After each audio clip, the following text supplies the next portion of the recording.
Boa noite. Eu me chamo Adelina, moro em Cariacica, que fica no Espírito Santo. O relato que vou contar aconteceu com meu pai e meu tio, o irmão de minha mãe.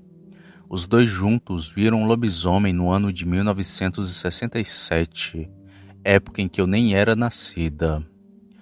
Toda a minha família mora no interior, inclusive eu, e aqui é de onde tiramos todo o nosso sustento. E embora muitos tenham ido para longe, sempre que tem um aniversário ou feriado, a gente se reúne e põe as conversas em dia. E numa dessas nossas confraternização, ouvi pela primeira vez a história assustadora de meu pai e de meu tio, que na época ainda era vivo, e já muito velho me contou esse caso. Ele me disse assim: antigamente, o teu pai, o Zé, era um dos homens mais conhecidos da região. Se alguém tivesse um boi, um porco ou uma cabra para abater, vinham até a casa dele para pedir o serviço. E era assim porque ele trabalhou por muito tempo em uma fazenda e aprendeu tudo por lá.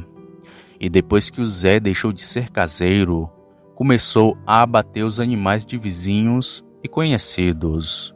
Depois de um tempo, esse virou o novo emprego dele. E quando não era uma peça de carne que ele ganhava, era dinheiro ou alimento. Era assim que sempre fazia. Nisso ele foi fazendo o seu nome e ensinando a quem pedisse. Eu mesmo fui um dos que aprendeu muito com seu pai, tanto que ele se achegou com a minha irmã e os dois estão juntos até hoje. Bom, dito isso, em 67 os animais de criação começaram a amanhecer destroçados. Porcos, galinhas, bodes. O bicho que estava fazendo aquilo era muito cruel, pois muitos animais estavam indefesos, como porcos que estavam amarrados para a engorda. De início achamos que fossem os cachorros, mas logo essa hipótese foi descartada, já que até os cães começaram a aparecer destroçados. E com tantas coisas estranhas acontecendo, começaram a falar de lobisomem, mas nem eu e nem seu pai achamos que fosse um, já que pra gente isso não existia, mas os conhecidos que moravam perto de nossa casa estavam apavorados, tanto que alguns quiseram abater seus animais e vender para não perder a carne. Nisso, Zé e eu abatemos muitos porcos e cabras. Foi muito bom pra gente, mas as pessoas estavam realmente assustadas com tudo o que estava acontecendo. O tempo então foi se passando e os ataques só diminuíram, mas ainda assim continuaram. E numa certa manhã o Zé veio em minha casa para me pedir ajuda com o serviço que ele tinha conseguido. Era para capar alguns porcos e abater outros. Capar é o hábito de castrar o porco para engorda. Bom, eu aceitei na hora o trabalho e de tarde mesmo saímos de carroça para a casa desse homem. E ao chegar lá percebemos que eram muitos porcos.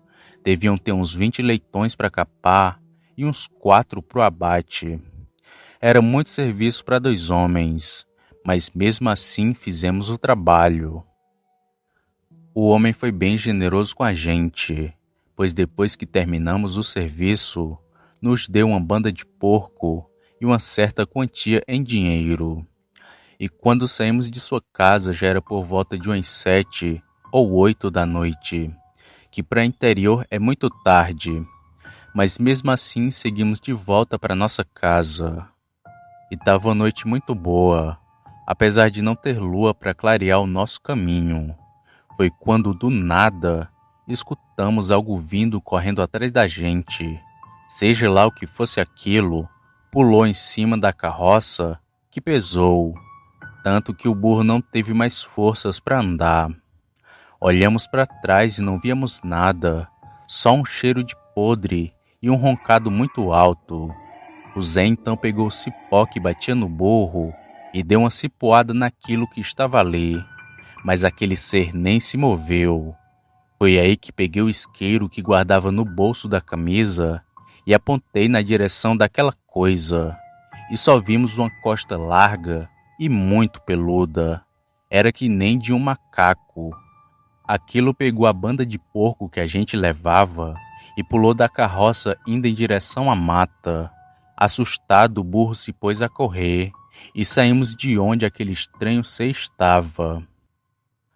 Ainda incrédulos do que vimos, contamos do ocorrido para o seu avô, e fora ele quem nos disse que o bicho era um lobisomem, que só não nos atacou naquela noite por causa da banda do porco que tinha ali, que ainda estava bem fresca.